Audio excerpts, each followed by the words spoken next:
Today we visit Elizabeth Hudson K-8 School, home of the Hudson Hawks, and we are here to meet Paul Beck, a middle school math teacher, and see what he has to say about critical thinking in his career. My name is Paul Beck.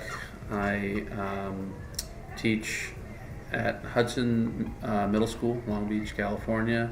I am a middle school math teacher, and I currently teach 6th grade math, accelerated 7th grade math, and algebra.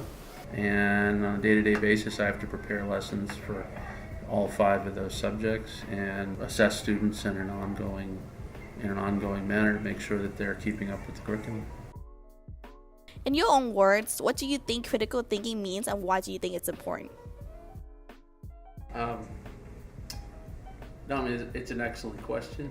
It's what I do in my job every day.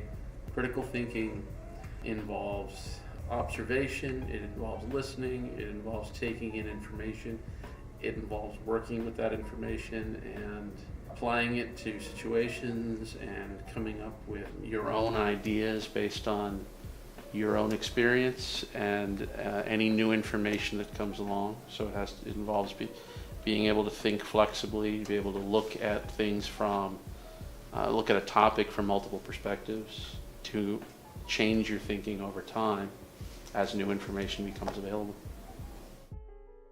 How do you apply critical thinking to your job? Well, it's what I'm in the business of. I have to get middle schoolers to believe what I'm doing is important, that the math that they're learning is important.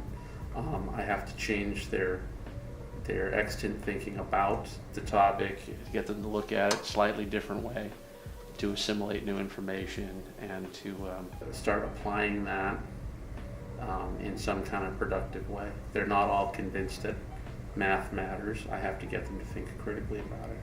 I think that's the goal, especially of algebra, is being able to take a problem, break it down, apply various strategies to solve a problem, even if it's a novel context.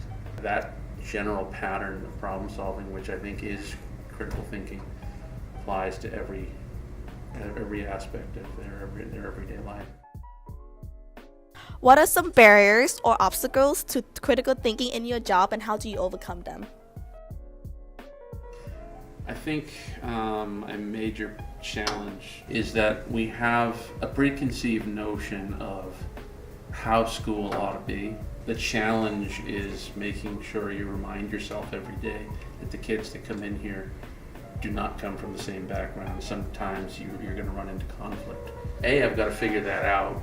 I got to figure out a way around those obstacles with those kids and change my thinking to make sure that I'm meeting their needs.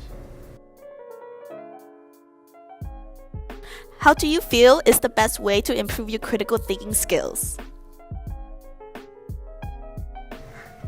I think the first thing, and I try to mention it at least once every day in school here, is to be wary of social media. The biggest danger with social media is the echo chamber effect, where people are only surrounding themselves with online friends who support their opinions. It ends up stifling critical thinking. I think it's one of the biggest threats to this country and the fabric of our society.